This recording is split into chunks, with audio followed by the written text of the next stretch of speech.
Hello and welcome to my latest podcast. This is episode 59. My name's Sam, otherwise Betsy, and you can find me as Betsymakes on Instagram, here on YouTube and on Ravelry as well. Thanks for joining me today. I just wanted to pop in and say hello and have a little chat about my latest knitting and crochet and sewing exploits. It's always lovely to come in and share what I'm up to with you here. So I trust you're comfortable, and we already have a little visitor. Ashley, come on.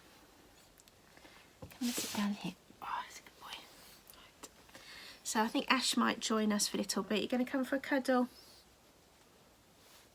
There he is, look. He's got a bit of a cold actually. I wasn't expecting you to join us quite so early, Ash. But yeah, he's got a little bit of a cold, so he's a bit snuffly and his eyes are a bit weepy. But hopefully he'll be alright in the next couple of days. Otherwise, I will give the vet a little call and see if they can advise me on the best course of action. But he's certainly eating and as playful as ever, and as inquisitive and greedy as ever, has to be said. So yeah, he's going to get in the way by... Thank you, Ash. Right, so we'll get started on finished things, because the first finished thing is what I'm wearing. This is my heathered cardigan. This is the pattern I've used. Now, I did speak about this last time. The yarn, which is a King Cole Forest yarn in colour Wire Forest, is the souvenir yarn I bought when I went to Lowestoft in the summer for a couple of days, which I do like to Google in advance, yarn shops wherever I'm going. And there's a beautiful one called A Wool Shop in Lowestoft, and it's lovely, and I got a very friendly reception when I went to visit there.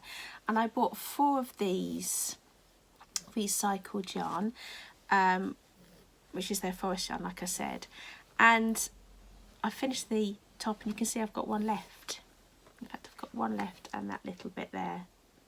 So this cardigan just used 3 balls of this, and so it's really inexpensive. And I really like this yarn. It's nice to work with.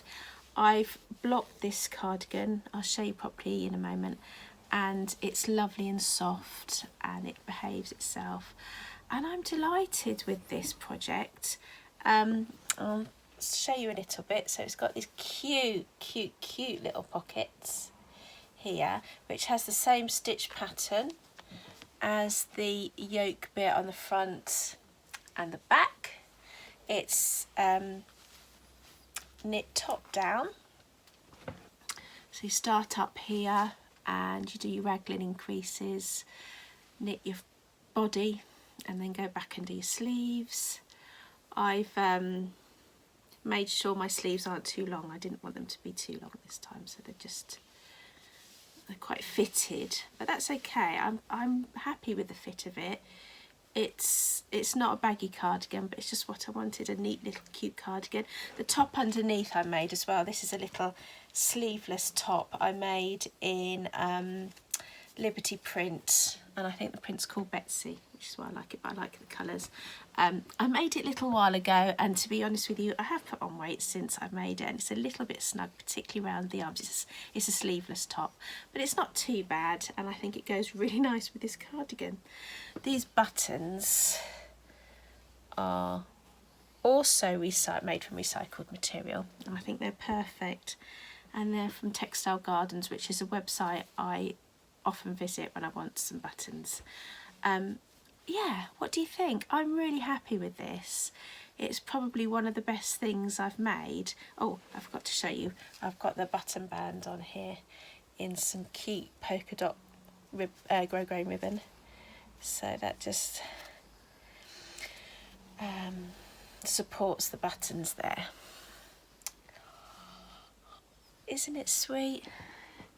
Do you think it's sweet, Ashley? I think it's sweet. Yeah, I love it, absolutely love it. The fact that I made it out of 3 of these is amazing, when I was worried that I wouldn't even have enough with 4. Yeah, absolutely delighted with this. It's really, really nice. I don't know what to say more than the fact that it's just lovely. It was a really enjoyable project. The pattern's easy to follow, the design is lovely, the yarn is great, and actually I think I probably would be happy to make this again, because you could do it without the textured pattern if you wanted to. You could just do a plain. The only thing that I think I've made a mistake on is when I picked up and knit the front band. So what I mean is, if I go closer, I feel like I've got more stitches in that section there between those 2 buttons than I have the rest of the band. Now I've had to make sure that the button was there, because I needed, make sure I'm straight, I needed my pattern, my stitch pattern, to be level. So what I think I'm going to do next time, I can't remember, I think the pattern said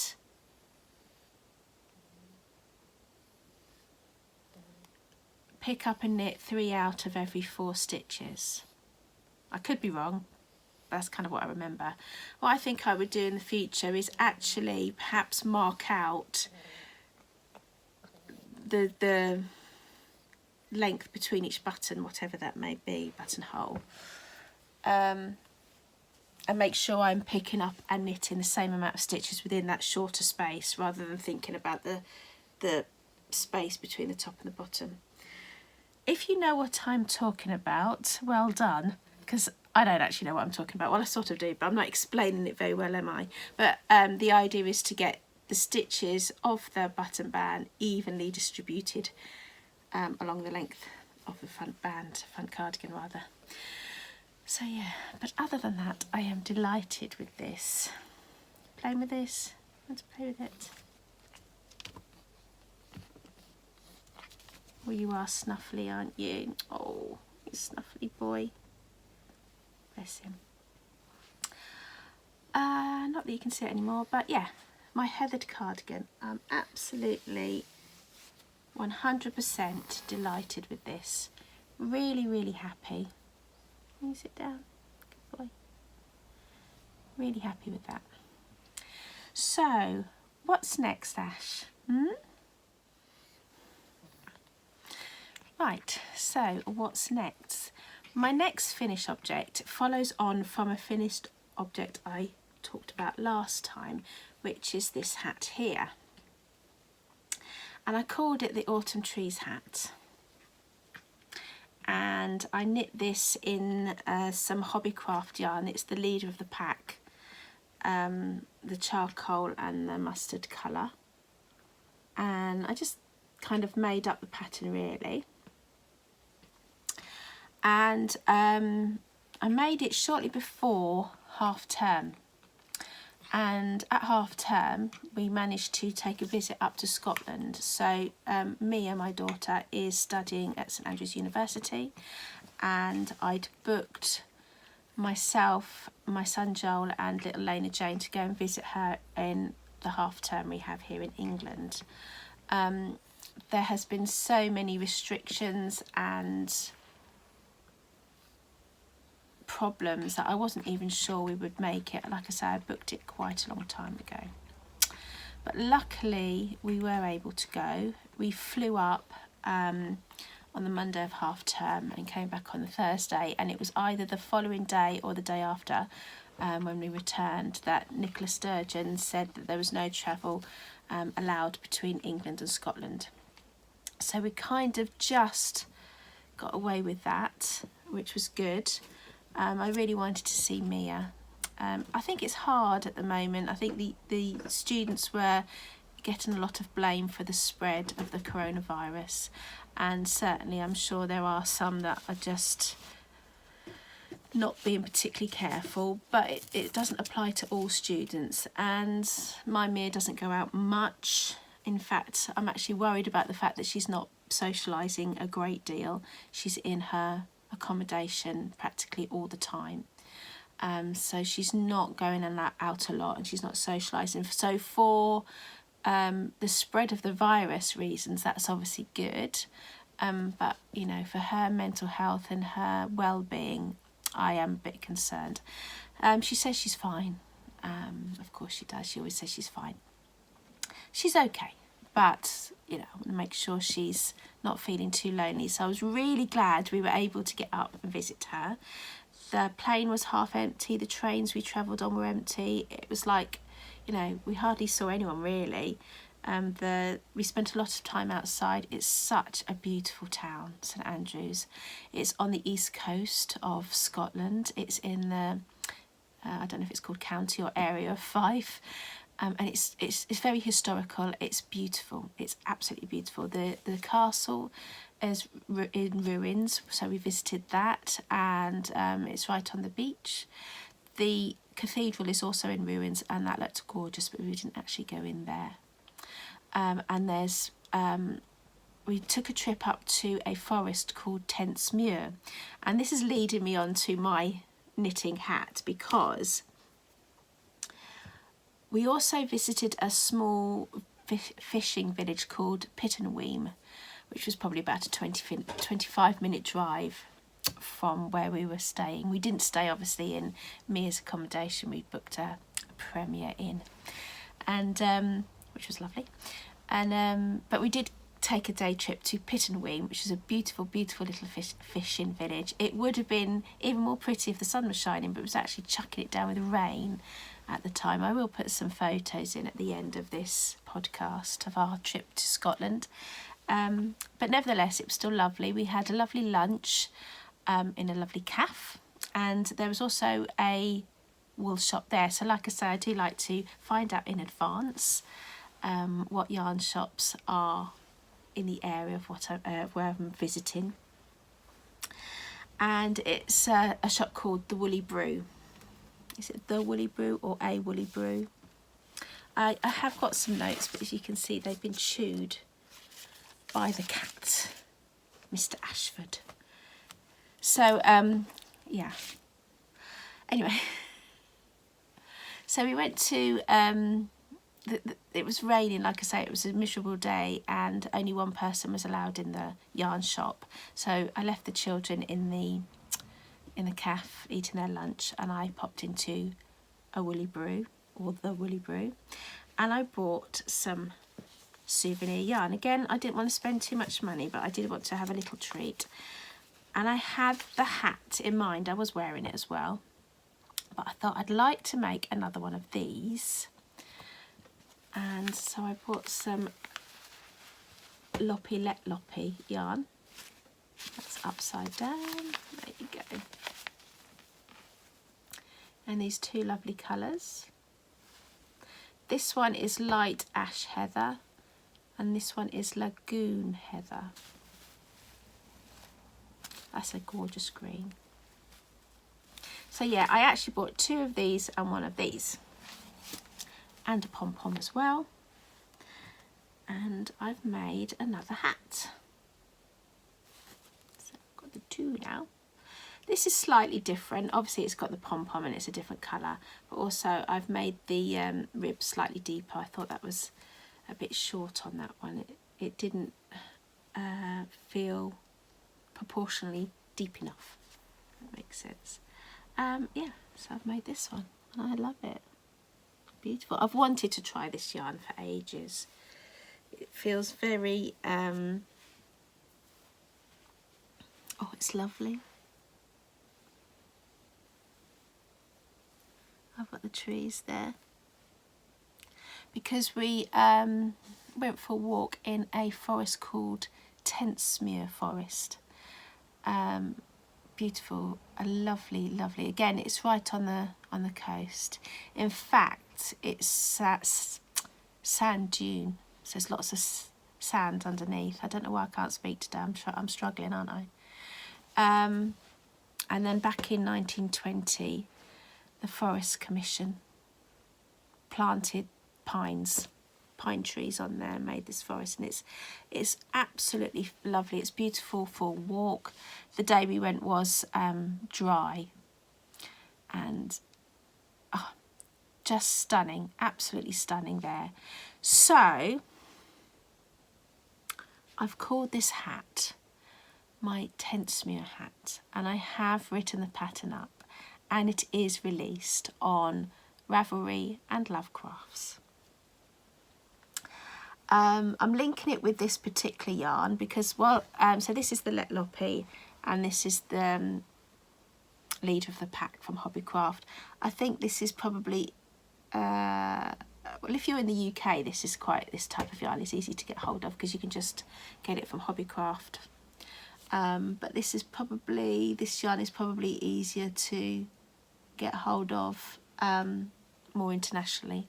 It's from Iceland. It's lovely. It's really lovely.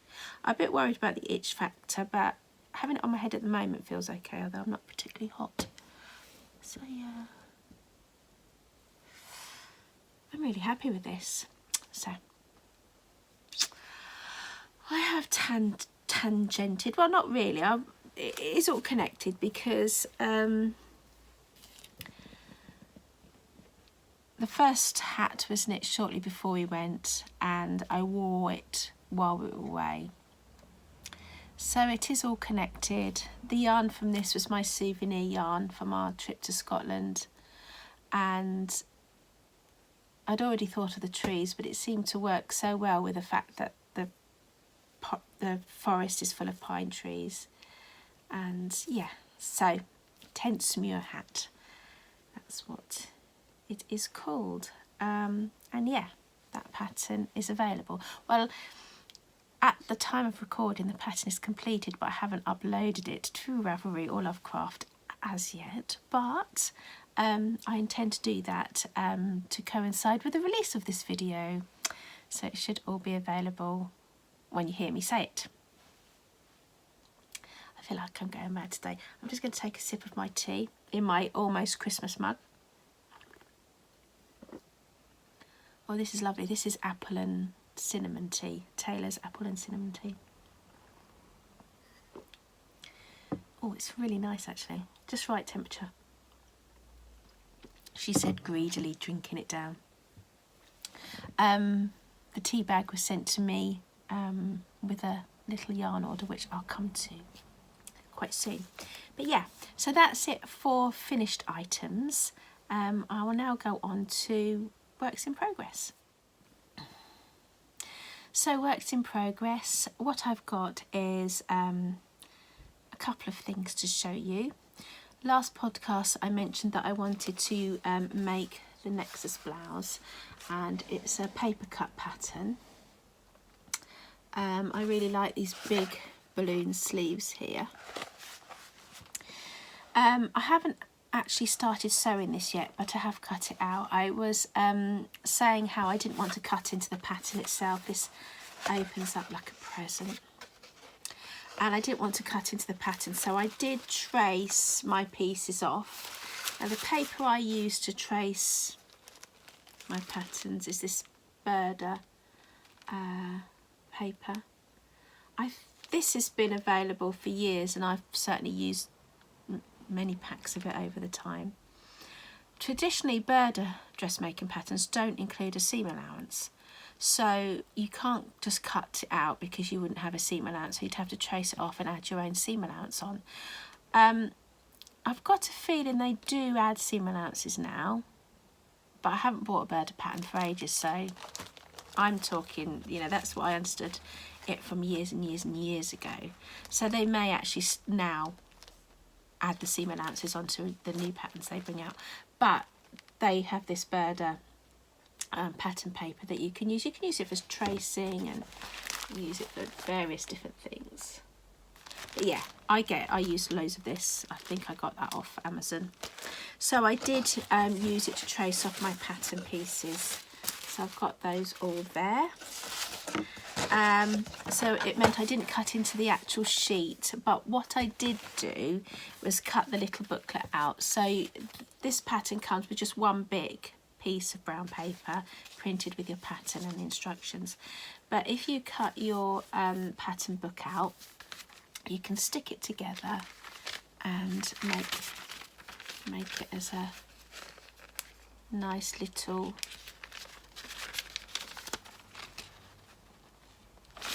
I've got my notes on there, my size that I make it, and yeah, so that's really cute. So I did actually cut into it to a degree because I wanted to make a little cute little booklet, and then you can keep that next to you as you're sewing, so you've got all the instructions that you need. So yeah, I traced the pattern off and I did cut my pieces out, but I literally have not started sewing it yet, because I realised I didn't have any, or I didn't have enough fusing. So I've cut fusing for this cuff,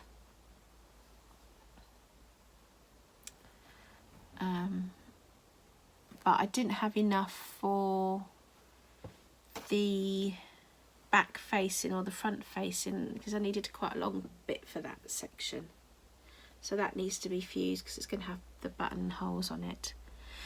So I've had to order some of that because it's lockdown, and so I probably would have popped to Hobbycraft or the other fabric shop, that's the quilting shop that's in Oakley, Bedford, Tudor Rose, but I can't because it's lockdown, so they're closed because they're not essential shops.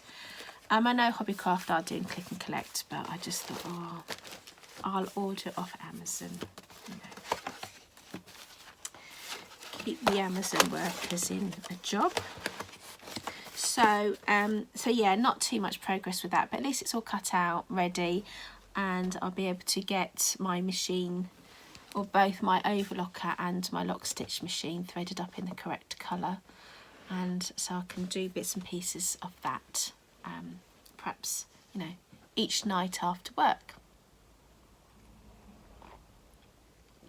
Now my second work in progress is something I started to take away with me when we went to Scotland, so that I can knit. It's a knitting project on the plane and on the train, and and because it was half-term week, it was the week leading up to Halloween, so I have it in my Halloween bag that I made ages ago. There's Mr. Chartreuse.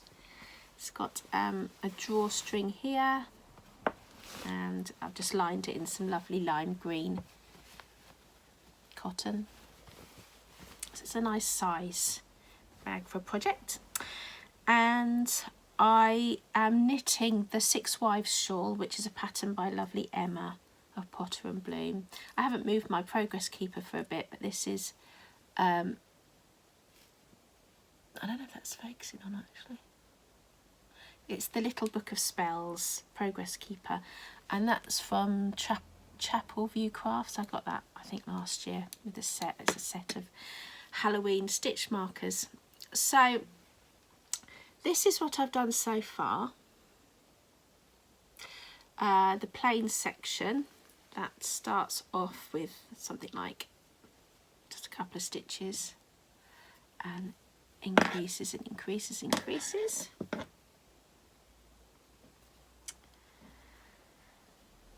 I've got a little, I think I've got still about 50 rows to do before I finish the plain section and move on to the colours. The design of the Six Wives Shawl is a large plain section and then 5 stripes of different colours, and each colour yarn represents one of Henry VIII's 6 wives. So obviously this is his first wife, the one he was married to the longest. I haven't got the pattern printed out actually. I tend to pick it up off my Knit Companion app, which I really love that app. I use it a lot, and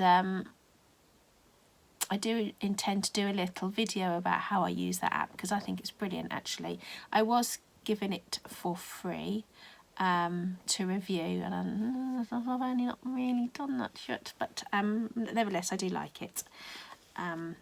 So yeah, So I think you can get a free version of Knit Companion app, and then you can pay for the pro version, I think. But it's useful. I definitely find it useful. So now yarn wise, this is what I've dyed myself. So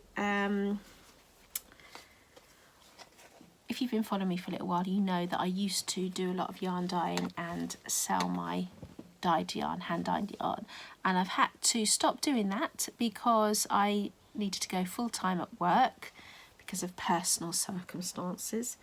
But I'd used up most of my stock of yarn, but I had a little bit of mohair left, but I didn't have any 100-gram skeins of 4-ply yarn, which is what this calls for. So this is a 4-ply yarn held double with a mohair, a lace mohair.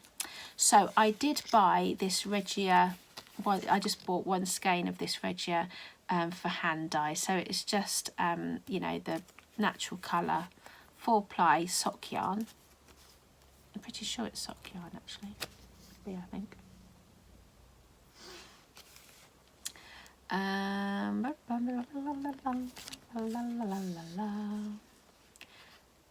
Yeah, I'm pretty sure it's sock yarn. So I just bought that, but I did have some mohair. Still, I had some left over from my yarn dyeing days, so I dyed them together. There's 2 of these and 1 of these. This is 100 grams, and I used the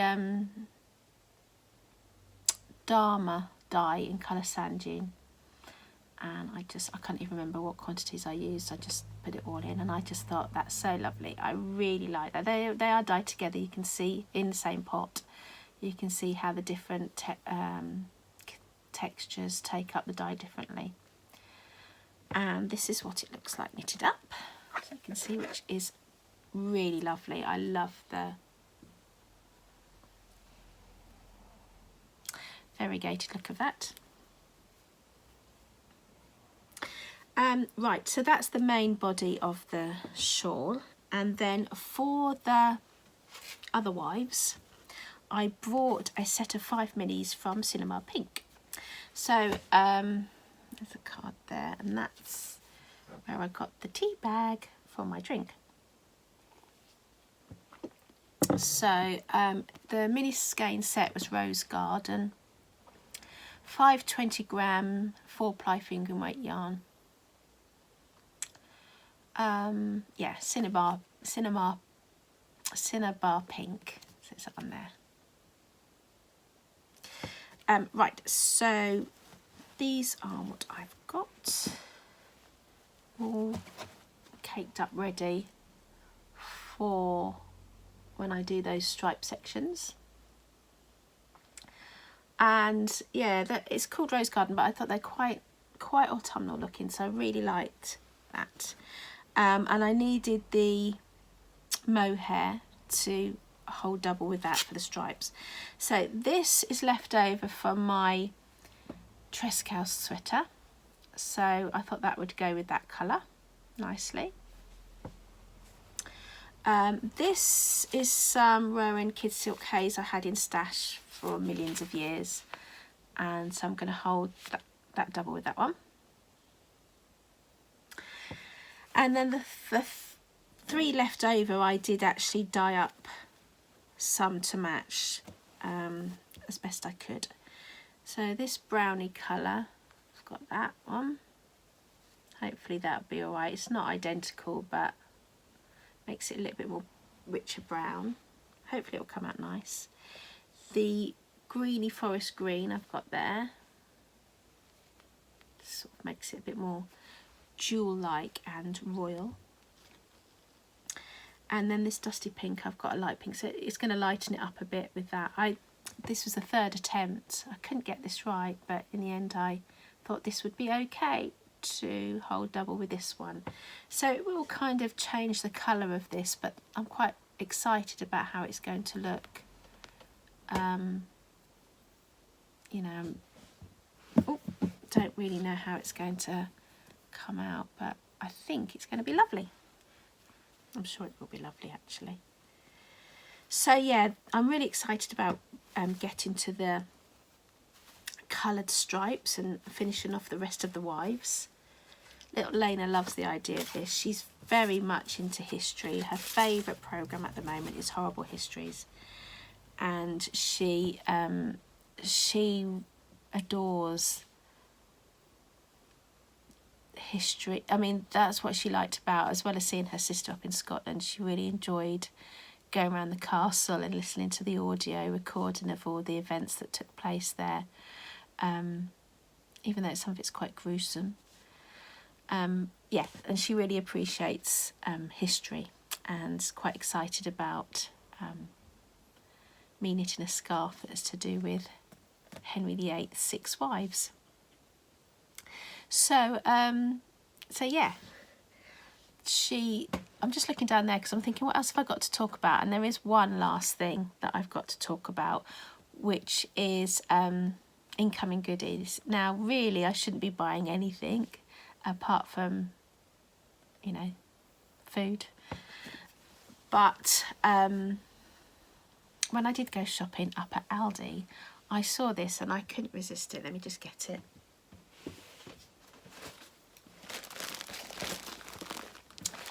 For $4.99 you get 10 balls of yarn in earth tones, but I think they're quite sort of autumnal as well. And I couldn't pass it by. There was some brights, a pack of brights, neon brights I think they called it, and a pack of more sort of soft pastels, which was quite nice. There was a couple of nice ones in the pastel, but this is the overall set that I liked. And so yeah, I thought I'd pick that up for £5. Thought I could just about justify that in my shop. And I would like to make a little crochet blanket for Ashley. Oops, sorry, I kicked something and then I made the camera move, I think. Anyway, I feel like I've waffled a lot today and spoke quite quickly, but hopefully it's come out all right, and you've enjoyed seeing all my projects, and I've brought you up to date with everything that I'm working on currently. So thanks for joining me. I'll pop in a little bit of footage from Scotland as well, I think, and I'll see you next time. Take care. Bye.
Catch up and crochet. Come in, let's catch up and crochet.